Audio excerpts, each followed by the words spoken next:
Welcome to the future, where the glass is half full and you'll need new glasses, where you'll be jumping from conclusions. The past is annulled, and a new future is born.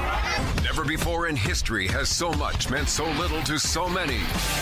AD on the radio.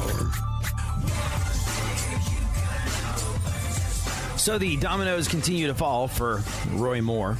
I don't know if you caught it, but if you wanted to update your probably a child molester scorecard, Ted Cruz and John Cornyn both pulled their endorsement of Roy Moore. Another accuser has emerged. Gloria Allred is in the mix, unsurprisingly. Beverly Young Nelson said that Roy Moore attacked her when she was a teenager. He was a prosecutor in Etowah County in Alabama. And this woman said, I tried fighting him off while yelling at him to stop. But instead of stopping, he began squeezing my neck, attempting to force my head into his crotch. She said that Roy Moore told her no one will believe you if she told anyone about the encounter that they had in his car. Now, this goes back a really long way. And is there any real evidence of it?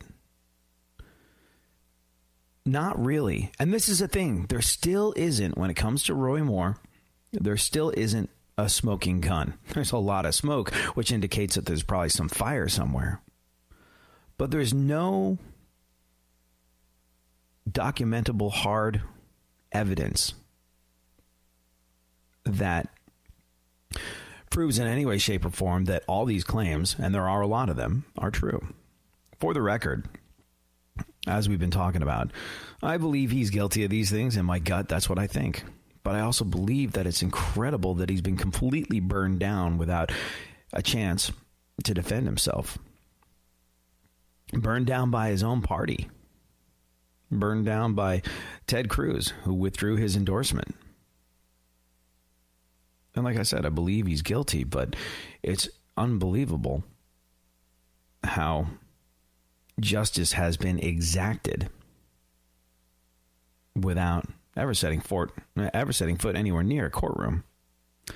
But this is the best we got as far as evidence goes.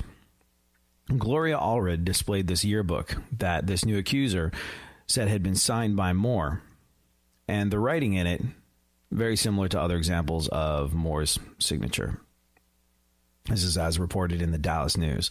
Now, Texas Senators Cruz and Cornyn said that they were bailing on him, pulling their endorsements. And Cruz says, as it stands, I can't urge the people of Alabama to support a campaign in the face of these charges without a serious, persuasive demonstration that the charges are not true. And I guess that's what it comes down to. I guess Cruz put into words what a lot of people have been thinking. He's been accused of this stuff, and without a, quote, serious, persuasive demonstration that the charges are not true, I can't support this guy. But this was the interesting thing. He said, grown men don't typically sign high school girls' yearbooks. I guess as a grown man, I've never signed a high school kid's yearbook. I believe the last yearbook that I signed was, well, when I was in high school. So I guess that does hold some weight, at least with me. Cornyn said, I believe the accusations against Roy Moore are disturbing, and if it's true, disqualifying. He didn't go as far as saying Moore should withdraw. He said,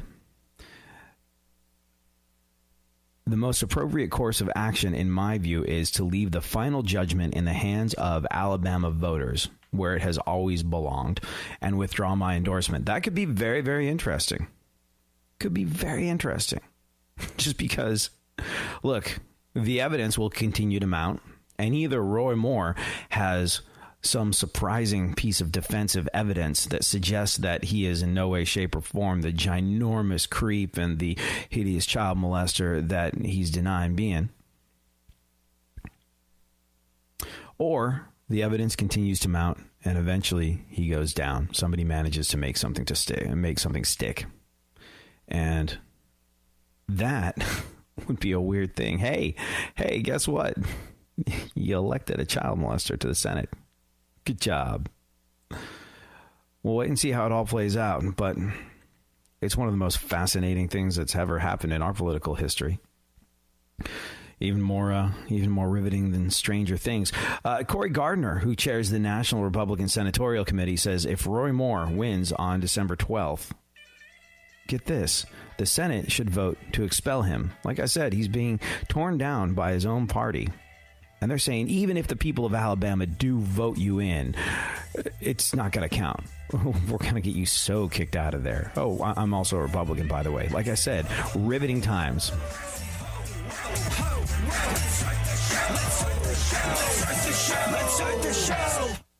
Real radio. 104.1.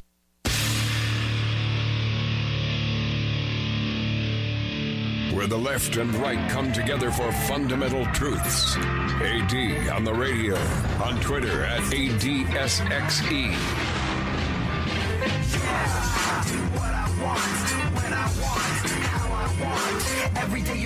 So for today's musical history lesson, Funkhouser, I thought we would listen to some Led Zeppelin. Whoa, okay. You've got my attention. A little later on in the show, I'm going to play you a Led Zeppelin song that Led Zeppelin wrote in direct response to their critics. Led Zeppelin were making a record after coming off of sort of like this exploratory, concept-y, little different than they've been known for album. And their critics said that they'd strayed too far away from what it was that made people fall in love with Led Zeppelin in the first place. And this song was written, like I said, as a direct response to those critics. Which Led Zeppelin song are we talking about? We'll get into it a little later on in the show. Right now, though, have you been following this Roy Moore stuff since we started talking about it, Funkhouser? Nah.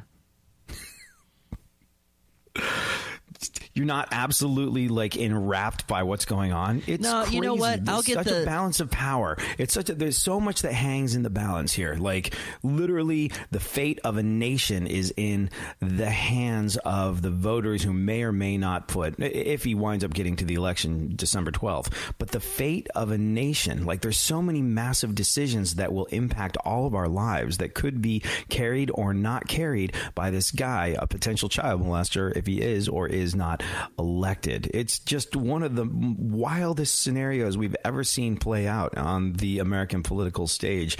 And you're not interested? I'll get the conclusion at the end. It's definitely not over. You know, I mean, it's one of those things that falls into those categories where it doesn't affect you. I'll just look up the score directly later, like a game. You check out the Cliff Notes afterwards. But I mean, the thing is look, we've talked about this numerous times on the show. If you are expecting a person who is in political office to make any kind of real, tangible, noticeable difference in your daily life, if you think who's elected president or who's elected to the Senate is going to change the shape of your day when you wake up in the morning, that's not true.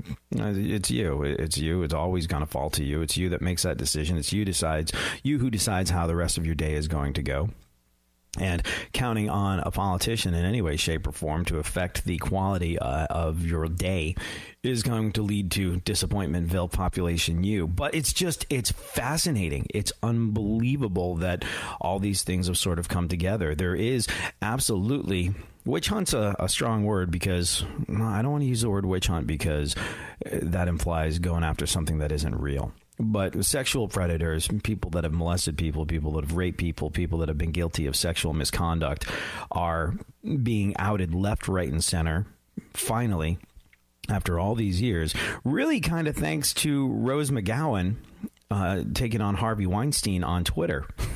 Like that's, I think, where it all began. Rose McGowan starting with Harvey Weinstein on Twitter, calling him a sleazebag, calling him out for the things that he'd done.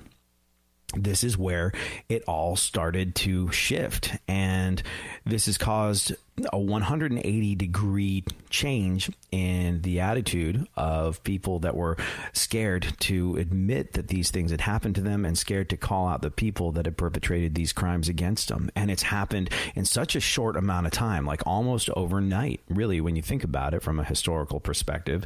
It's a blip on the radar, but so much has happened in that blip, and now the fate of a Senate majority has basically been affected by it, where a month, 2 months ago, someone might have said Roy Moore did disgusting things to me when I was a teenager, and he would have gone fake news, and everyone would have gone okay, and that would have been it.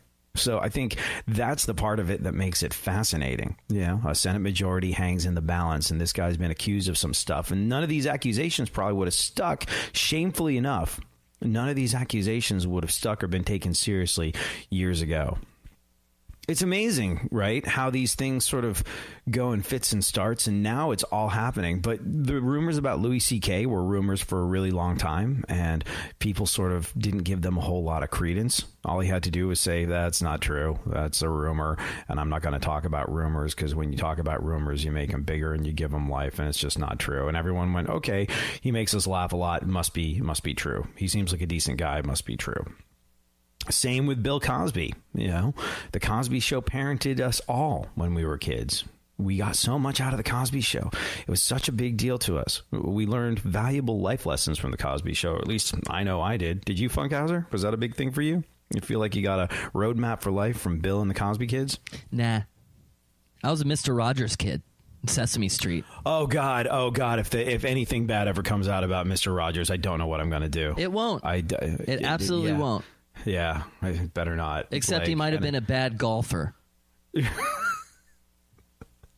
I would kind of like it if there was tape of sort of like F it, we'll do it live style tape of Mr. Rogers, like getting mad at a teleprompter not working or losing his S, in it for something that's completely justifiable, just to show that he was human. But yeah, no, you're right. Did you see him speak to Congress in 1965 to save funding for the public broadcasting? It's on YouTube. It's like 15 minutes, but it's an amazing watch.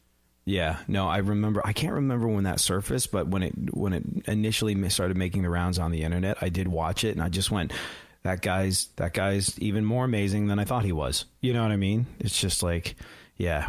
Oh gosh. So yeah, no Cosby Kids for me there.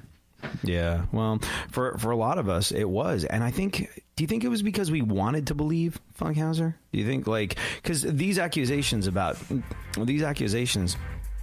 Bill Cosby were around for a long time, and then it all kind of became a non-issue, and there was no legal evidence of any of it being true, and then all it took was Hannibal Buress getting on stage going, rapist, and it all fell apart. Money making, skills on the mic, to be paid every day, and for part of the battle, just better act what you know. Down to the clown. For more stimulation and less irritation, 9 out of 10 doctors choose KPRC AM 950, Houston's more stimulating talk radio. Don't get the blues, get all the news. We mean all of you guys out there in Radio Land. All aboard! He's back. AD on the radio. Give it up, yeah. Give it up, yeah. Bring this on, come on, come on.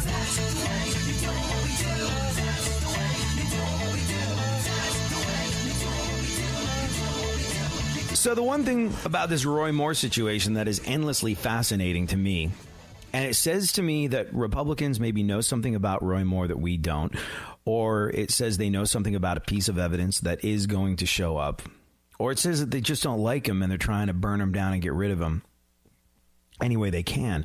But the thing that surprises me the most is the willingness within his own Republican Party, even though he's often spoken out as being against establishment Republicans.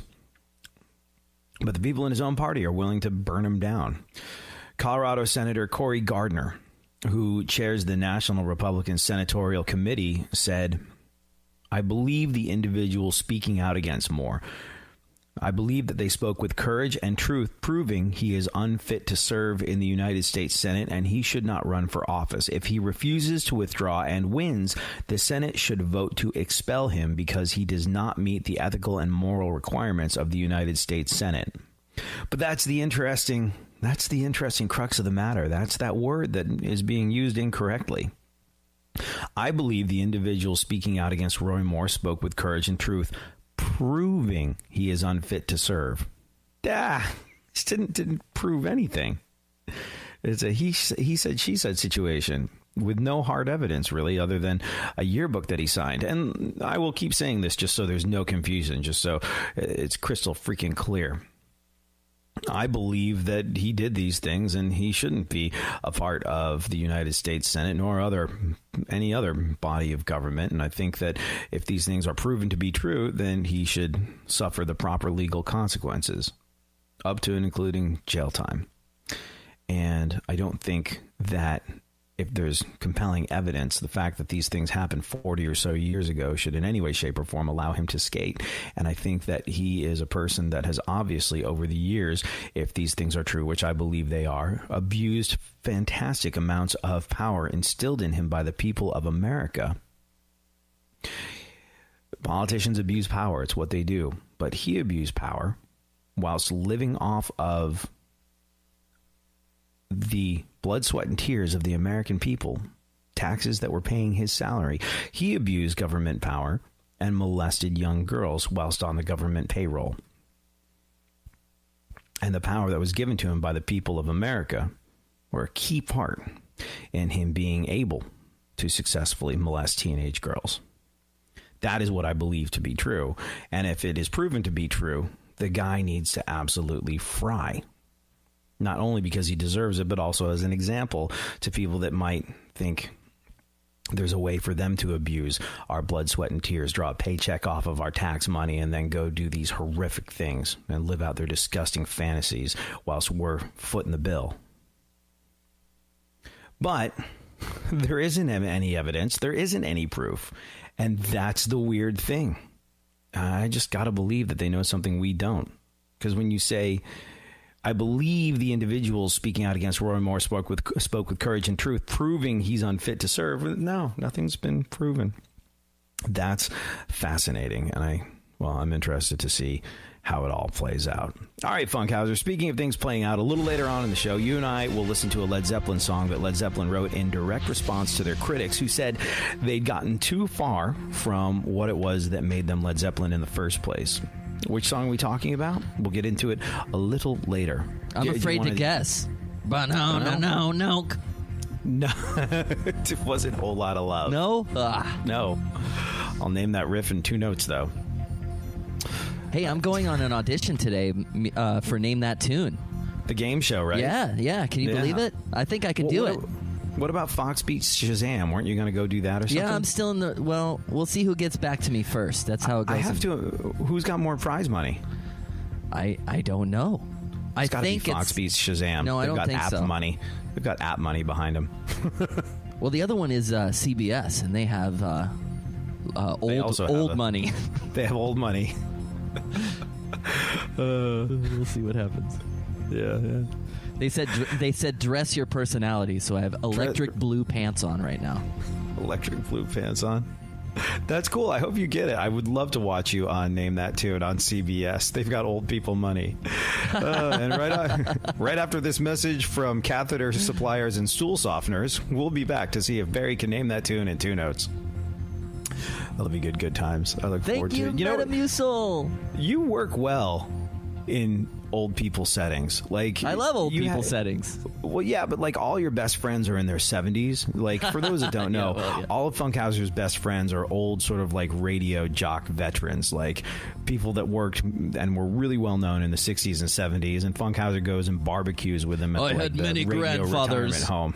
Yeah. I had all the grandfathers. And so, like, anybody else, like, what are you doing? I'm going to hang out with a bunch of 70-year-olds. Well, that's weird. Funkhouser, what are you doing? I'm going to hang out with a bunch of 70-year-olds. Sort of makes sense. There's an old-timey quality to Funkhouser where it just, it's not surprising. Should be, but it's not. I'm just a young fly on the wall. That's all. Appreciating the past. Fly on the wall. What news have we been witnessing? Well, Blake Shelton will reportedly be named People Magazine's sexiest man alive. No kidding. Blake Shelton. That's the guy, the country singer that Gwen Stefani hooked up with, right? The guy from The Voice? Mm-hmm.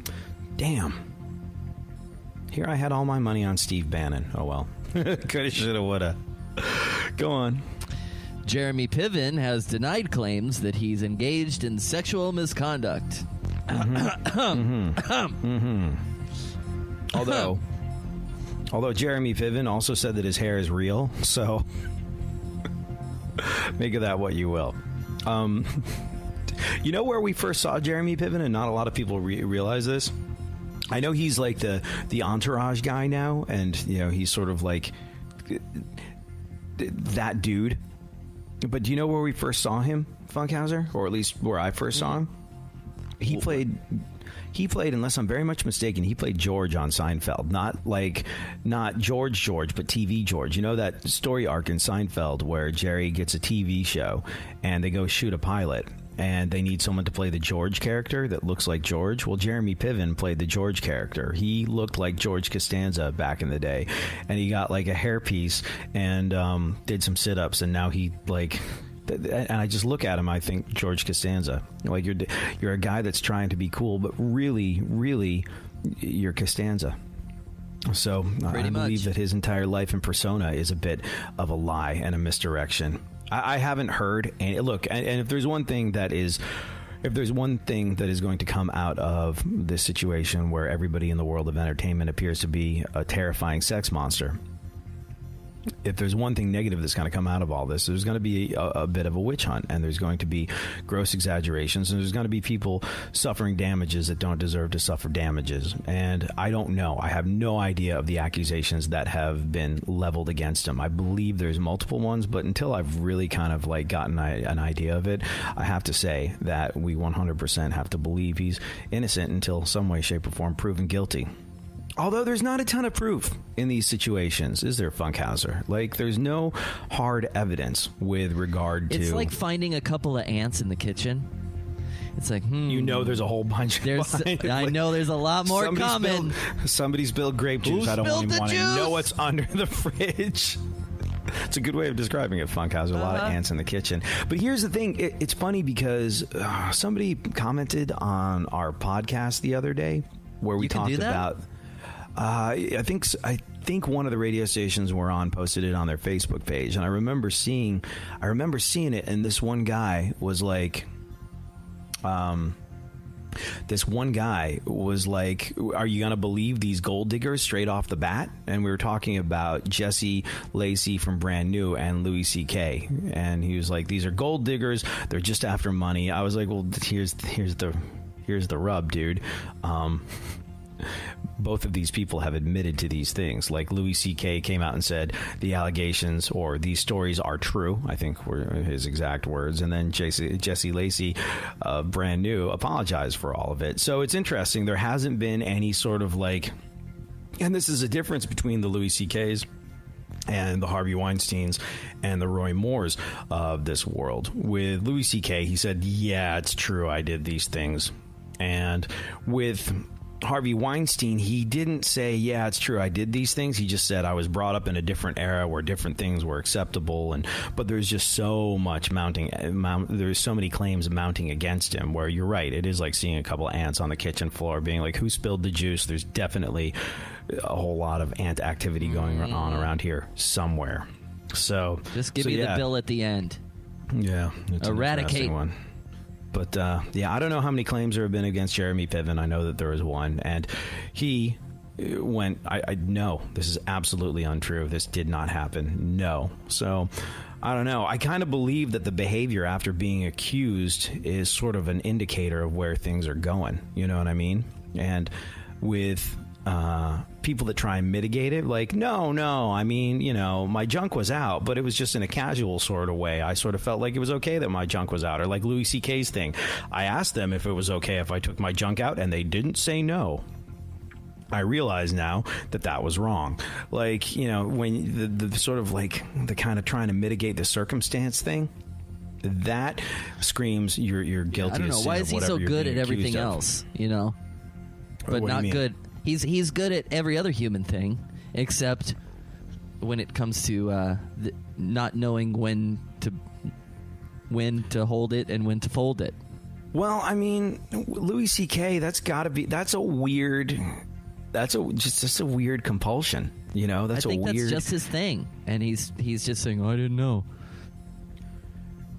he said, I think that he made himself feel more comfortable with it by saying, well, I did ask permission, and when people said no, I didn't do it, you know? But he said he also realized in retrospect, I'm in a position of power. I don't know. It was interesting. Back in the day when my band got our record deal, one of the guys that was working at our publishing company used to be in this hair metal band called LA Guns. You remember LA Guns, Funkhouser? Oh, yeah. See, I couldn't name any of their songs, but I know they kind of had some hits, and they were sort of like a big-ish deal. And years later, when I was like producing a broadcast at a hair metal festival, I saw them play, and they were actually like really good. He wasn't in that lineup all those years later, but he had been in LA Guns, and he said to us as we were getting our record deal, he was like, I don't care how tiny this deal is. I don't care. And it worked out. There was actually like a kind of big bidding war situation where we had our ass kissed by record companies that were willing to wine us and dine us and fly us everywhere and all this sort of stuff. But he said, I don't care how teeny tiny of a record deal you get. I don't care how small your experience in the world of entertainment is. It's going to go to your head at some point, and you'll probably recover from it. How quickly you recover from it is really an indicator of your character. But at some point, you are going to believe the hype that you're the greatest thing in the world, and everybody thinks you're fantastic, and you can kind of do what the hell you want. And I wonder if that was what Louis C.K. was affected by. I'm the single greatest, most beloved comedian in the world. Of course they want to see my junk. I asked, they didn't say no, therefore it's okay. I wonder if it's sort of like, I wonder if his celebrity blurred kind of his own idea of right and wrong in his head, because he just, you know, for one moment or for several moments believed he was God's gift to the earth and comedy. I wonder if that's sort of what happened, because you're right, Funkhouser. He is sort of like very astute about ideas of right and wrong and all of the above. And so many people, so many women referred to Louis C.K. as a feminist based on the things that he said. And, well, that's the exact opposite of his actions in that hotel room in Aspen, Colorado, in front of those two female comedians. So, I don't know. Don't know. I mean, like, we've all... What have you ever wanted to do? And this is not necessarily relegated to the realm of a female, but what have you ever wanted to do that you didn't do because you knew it was wrong? Me? Yeah. What have I wanted to do but didn't because I knew it was wrong? Well, I did work for Playboy Radio, and every day I went there, there were things that I wish I could have done, but I've signed a contract saying that I wouldn't, so that. Well, and also, you know, you're a decent human being. You wouldn't want to make people feel uncomfortable and abuse the bubble. Here's the bubble. You stay out of it. It's pretty clear and concise. Sometimes you just know you're done. You're longing for that shining sun. You walk these streets most every day. You're waiting to get washed away. Radio. Radio. Radio. 104.1.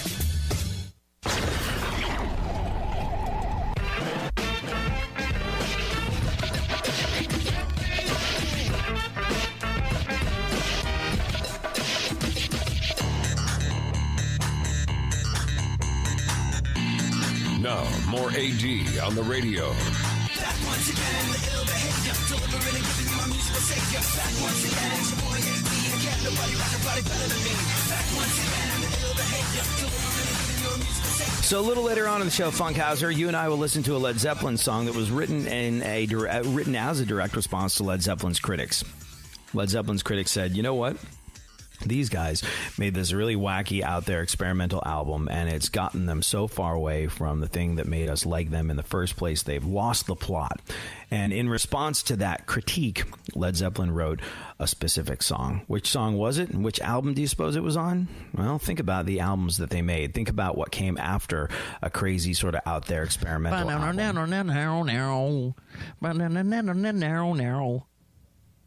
Not that one? I'm not entirely sure what that one is, but we'll get into it. We'll get into it a little later on. All right, Funkhouser, what else remains in the news? Researchers. Oh, wait, is that rock and roll? There you go. Yes, good for you. See, you did know. Maybe I could name that tune in 2 notes. You know what? It's interesting what people pick up on in terms of what they relate to in a song. Because I grew up playing drums, when I think of Rock and Roll by Led Zeppelin, I think the legendary John Bonham intro, and he does like the craziest drum fill at the end of that song too. So I think about the drums. And when you went na, I was like, that could be anything. I think you're getting it wrong. I believe that's Whole Lotta Rosie by AC/DC. Thought you had the wrong band. Maybe. I don't know. We should do more news. Researchers taught a computer how to solve crimes by having it binge watch CSI.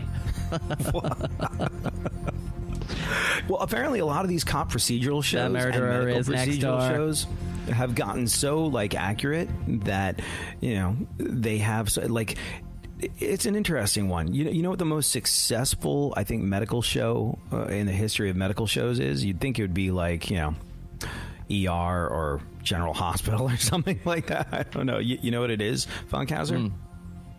House. In terms of how big this show is literally all over the world, House is like the single biggest medical TV show ever. And what's kind of fascinating about that is I remember talking to a doctor about it. He was like, there are lots of different medical shows on, and they all sort of have varying degrees of accuracy in terms of what it is that happens in the storylines. But far and away, the biggest TV show, the one that I get the most patients coming in saying, I saw this on this TV show, is this wrong with me? He's like, it's House. And House is the most woefully inaccurately written medical procedural drama that there is. And it drives me crazy because it's so popular and I have to deal with people self-diagnosing after watching House. So you have all these like TV shows with experts on them, making them as accurate as possible. And I guess that's why you can teach a computer to solve crime by having it binge watch CSI. Of course, the computer also watched the commercials that air during CSI, so now it's convinced that it's impotent, losing its hair, and in desperate need of a reliable stool softener and possibly a place to get new catheters. 4 out of 5 robots are affected. like your audience on Name That Tune will be. Go on. Aw. Garth Brooks is catching hell for pretending to sing at the CMAs. Yeah, I guess he was lip syncing. Garth Brooks can sing though. Like, I don't know. I think he can sing, right? Like, yeah. there's he plenty probably of just evidence. didn't want to. Or there's probably a technical hitch to it, or I don't know. I mean, and it's the CMAs. Not one word about the dozens of country artists pretending to be actual cowboys. I mean, if we're going to go after things for being inaccurate, I would imagine that there is a litany of things more disparate from the truth than Garth Brooks lip syncing a little at the CMAs. Hey, you can learn to be a cowboy. I don't understand that people are all bent out of shape about that. Just because, like, I look at country music in 2017, I go, like, it's all fake and created by machines, and it's all just random words spat out of a computer, like pickup truck, my old dog, small town on a Saturday night, the same chord changes that work for everybody else, something insincere about our troops, and bazinga, you got yourself a massive hit. Go on. Mitch McConnell says that Roy Moore should drop his Alabama Senate candidacy.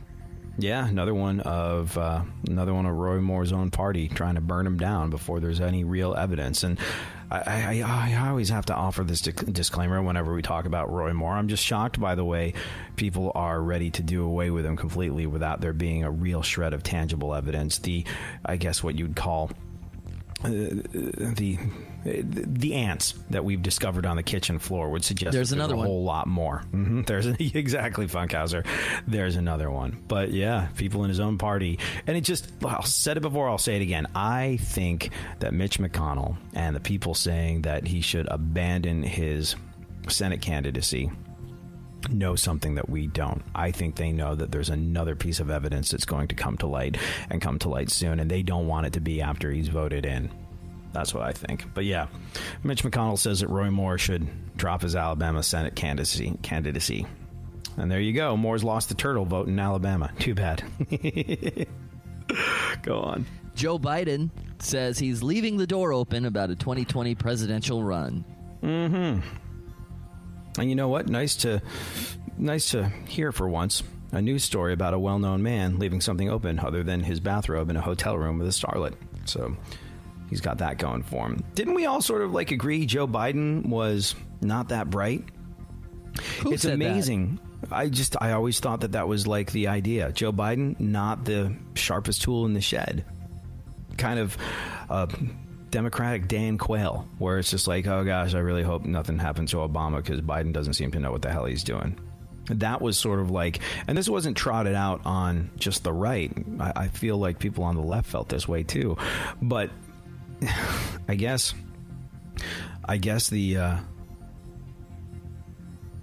the social consciousness of America, the zeitgeist of American thought, has been dumbed down so terrifically over the last couple of years through the political process that even though he seemed like not the brightest bulb or sharpest tool in the shed a couple of years ago, by now, by stark contrast, Joe Biden looks like a shoo-in for the Algonquin Roundtable. Nice. This feels understood.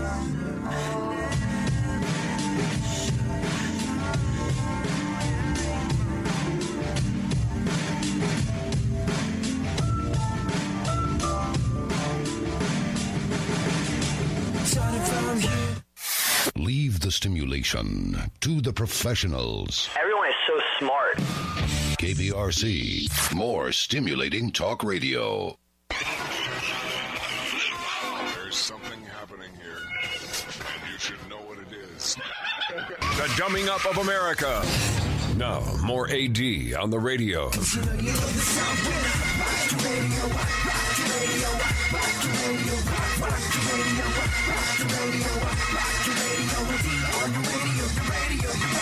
All right, Funkhouser, you and I will check out a Led Zeppelin song that was written in direct response to Led Zeppelin's critics who said they strayed too far from what it was that made them Led Zeppelin in the first place a little later on in the show. Right now, though, let's roll through what remains of the news. You know what's interesting about the song Black Dog? What? You know how Led Zeppelin were all sort of like, well, Jimmy Page especially had sort of like an interest in the occult, and I believe hung out with that Aleister Crowley guy, and he was in many ways, shape, or forms a guy that dabbled in the ideas of Satanism and things of that nature. He was, I don't know what he does now, but he had more than a passing interest in it back in the day. And when Black Dog came out, it got them labeled Satanists. Like, there was all this stuff that Jimmy Page was genuinely doing that people didn't seem to bat an eyelid at. But Black Dog came out, and there's a mythical character, a Black Dog, a hound of hell. And a lot of people thought Black Dog was about that. And this was Led Zeppelin declaring their allegiance to Satan. That's what they thought Black Dog was. When in fact, Black Dog was actually just about this dog that hung around the recording studio that was black. And that was it. There was no deeper meaning to it. Apparently, though, the black dog that hung around the recording studio seemed to do very well with local lady dogs as well, which was part of the inspiration for the song. So there you go. What else? That's cool. Half of American adults now have high blood pressure. Mm-hmm. Yeah, the other half have apparently not read the paper, not watched the news, or not been online any time in the last 12 months. These are stressful times we are living in, and I don't think anyone can deny that. And I don't think anyone isn't feeling it. So I'm surprised that number isn't higher. What else? Prince Charles has a birthday. He turned 69. Why does your Prince Charles sound like Ringo Starr? It's a cross between Ringo Starr and a robot.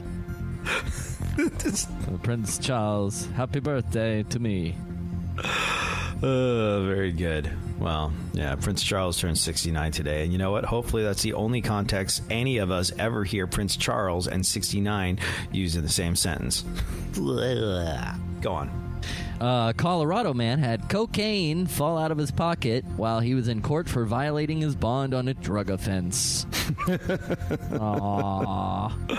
The man's been charged on one count of idolizing Charlie Sheen. Go on. Yeah, actually, you know what? check Charlie Sheen's Twitter, Funkhouser. Is it okay?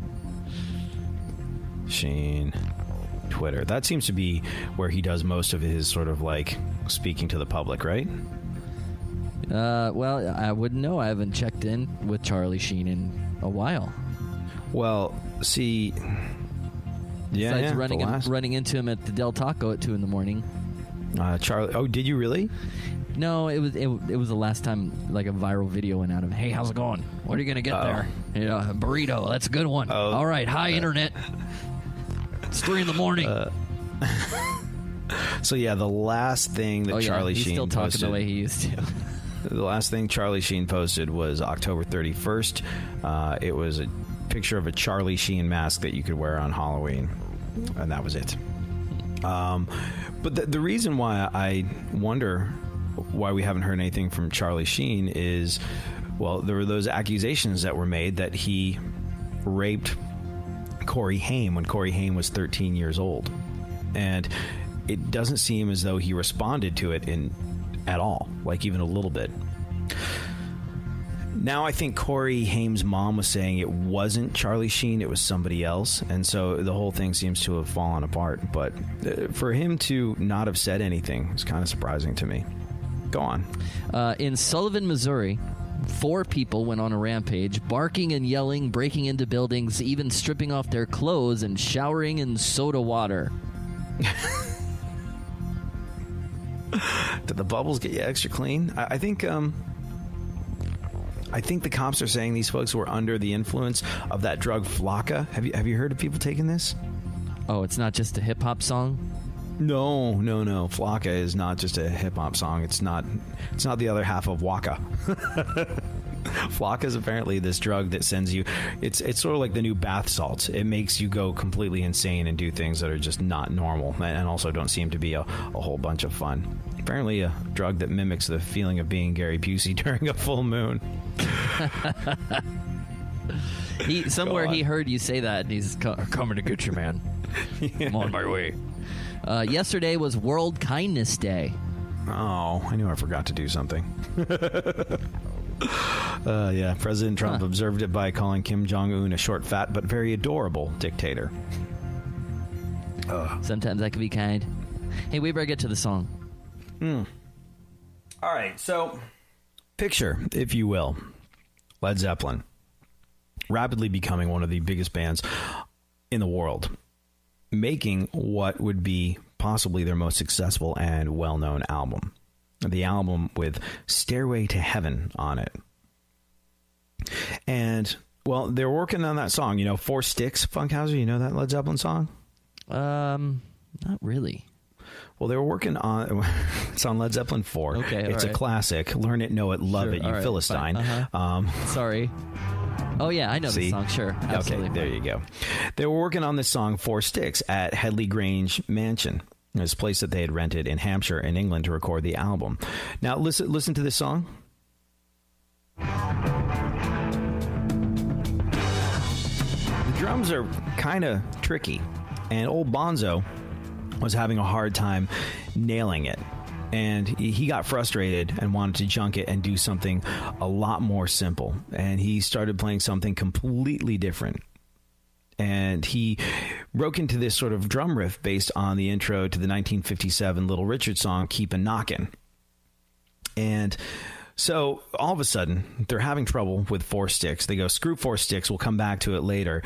And they started working on this new song, which was sort of a direct response to their critics, who claimed that their previous album, Led Zeppelin 3, wasn't really rock and roll. It had this more acoustic, folky, adventurous, experimental sound to it. And, well, they said it took Led Zeppelin too far away from what made them Led Zeppelin in the first place, and they wanted to prove that they could still rock out. So they started working on this new song based on this drum riff that John Bonham did when he got frustrated with 4 Sticks, which they called It's Been a Long Time. Jimmy Page blasted out a guitar part, and the song came together in about 30 minutes, and that song became, of course, rock and roll. It had been a long time since they rock and rolled, but they wanted to prove that they were still better and more badass at it than anybody else on the block, and in fact, they were. So I got it right? Oh, yeah, I guess you did. Good job, Funkhouser. I think you're a cert to win. Name that tune. All right.